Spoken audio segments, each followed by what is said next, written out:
સનસની crime ન્યૂઝમાં આપનું સ્વાગત છે। વડોદરાના સોમા તળાવ ગણેશનગરમાં વહેલી સવારે ગેસ લીકેજના કારણે આગ લાગી। વડોદરાના સોમા તળાવ વિસ્તારમાં આવેલ ગણેશનગરમાં વહેલી સવારે ગેસ લીકેજના કારણે ગેસ બોટલ બ્લાસ્ટ થયો હતો। આ ઘટનામાં આગ લાગતા આસપાસના રહીશો ભયભીત થઈ ગયા હતા અને નાસભાગ મચી ગઈ હતી। ફાયર બ્રિગેડની ટીમે સમયસર પહોંચી આગ પર કાબુ મેળવ્યો હતો। સદનસીબે આ ઘટનામાં કોઈ જાનહાનિ થઈ નથી, પરંતુ આકસ્મિક ઘટનાએ લોકોમાં ભયનો માહોલ સર્જી દીધો છે।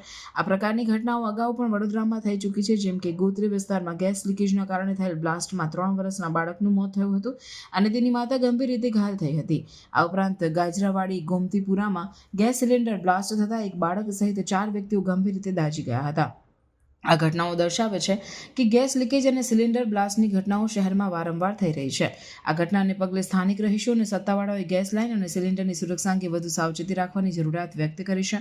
ફાયર બ્રિગેડ અને ગેસ કંપનીઓએ પણ લોકોને ગેસ ઉપકરણોની નિયમિત તપાસ અને જાળવણી કરવાની સલાહ આપી છે। આ ઉપરાંત ગેસ લીકેજની સ્થિતિમાં તાત્કાલિક પગલાં લેવા માટેની માર્ગદર્શિકા પણ જાહેર કરવામાં આવે છે। શહેરમાં આવી ઘટનાઓને રોકવા માટે સત્તાવાળાઓએ ગેસ લાઇન અને સિલિન્ડરનું નિયમિત નિરીક્ષણ અને જાળવણી કરવાની યોજના બનાવી છે। લોકોને પણ ગેસ ઉપકરણો યોગ્ય રીતે ઉપયોગ કરવાની અને કોઈ પણ શંકાસ્પદ ગંધ કે અવાજ જણાય તો તાત્કાલિક સત્તાવાળાઓને જાણ કરવાની સલાહ આપવામાં આવી છે। આ રીતે આવી દુર્ઘટનાઓને ટાળી શકાય છે અને લોકોની સુરક્ષા સુનિશ્ચિત કરી શકાય છે।